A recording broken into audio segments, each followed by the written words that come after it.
Hey guys, I'm back, and today we're going to talk about hormones and the endocrine system. I'm going to really try to make this as simple as possible. Sometimes on my YouTube channel, I'll get feedback telling me that I'm oversimplifying a body system, right? I shouldn't make it too simple because the body is very complex and only certain people can understand it.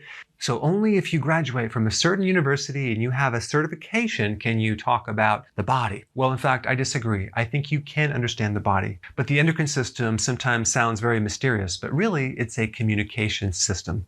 You have the nervous system, you have the endocrine system. They both allow communications to occur in the body. So let's just take a look at the endocrine system. So you have the gland that makes hormones. Okay, hormones are communication particles, and they deliver messages through the blood.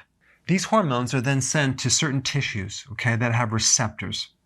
So very specific hormones go to very specific receptors to do very specific functions, okay? That's the simplicity of it. We have a hormone communication that's sent, it gets received, and it does its certain function, okay? There's three types of receptors. You have receptors on the surface of the cells, okay, membranes, receptors. You have receptors inside the cell, certain places. And then you have receptors that also go into the center nucleus, okay, the DNA. Like the thyroid hormones, for example, can go to really penetrate the cell, go right to the DNA. So they can affect genetics. So what happens then, once this hormone is connected, there's a little signal that gets sent back to the gland, letting the gland know that that message has been received and acknowledged.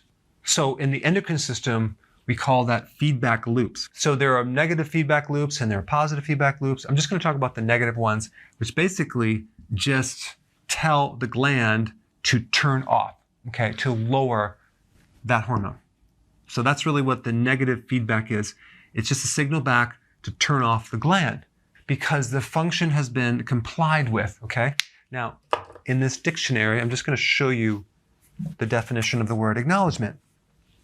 Thing given or done in recognition of the arrival or receipt of something, okay?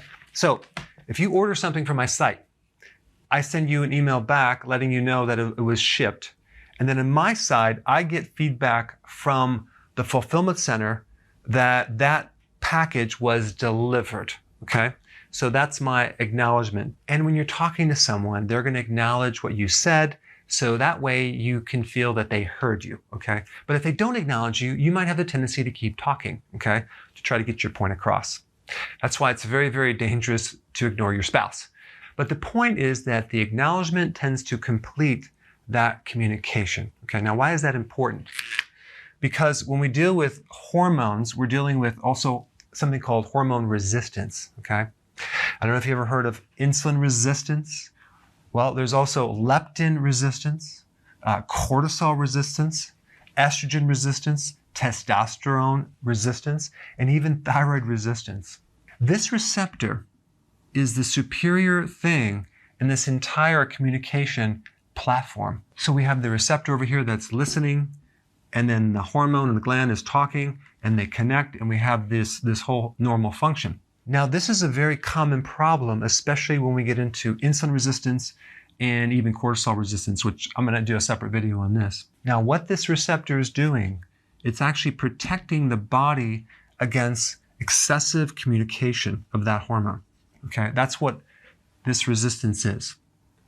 So we have something that's triggering the gland to make too much of this hormone, and then the cell's going to protect you because too much of a certain hormone can be bad, especially when you get into cortisol and you get into insulin. It can be very destructive on the body. So when you have insulin resistance, you no longer have this feedback loop, this negative feedback loop going back to the gland to turn it off, okay?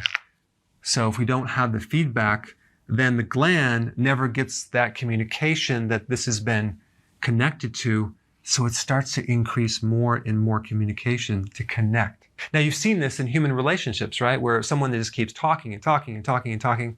Well, the more you ignore that person, the more they're going to keep talking. So you might as well just listen to them, acknowledge them so they will stop talking, okay? The same thing happens to the body. If you block that listening mechanism, that receptor, then the gland will keep pumping out more and more hormone. Now, in the case of insulin resistance, you have from 5 to 9x the amount of that insulin that's being pumped out of the pancreas. So you have so much more insulin than you really need. And what's happening is that hormone's trying to connect, but it won't let it. But really what's happening is that the reason why that gland is pumping it out is because something is triggering the gland to produce that hormone in the first place. So we have this simple communication system that's now very complex, but if you understand the basics, you can see it very simply of what's happening. For example, insulin resistance, and we will look it up online, Wikipedia, which we know everything on Wikipedia is truthful, so we can read this right here. Insulin resistance, the very beginning part, it says, avoiding carbohydrates and sugars, a no carbohydrate diet or fasting can reverse insulin resistance. And they give 2 references. Okay, you can look this up yourself. Okay, so that's very interesting, right? So one way to fix this resistance problem is to stop stimulating the gland with that trigger that's causing the problem in the first place. And the reason I'm bringing this up is many times when you go to the doctor, that individual will measure your hormones and say you have too much of a hormone or you have a hormone deficiency. We call it a hyper or hypo, okay? And then they'll either give you a hormone or they'll give you medication that blocks a hormone instead of really understanding the big picture, okay? Especially when we get into even like hyperglycemia, high blood sugar, or hypoglycemia. So what I want you to do is understand the simplicity of what's happening with this communication system and realize that there's something triggering the gland.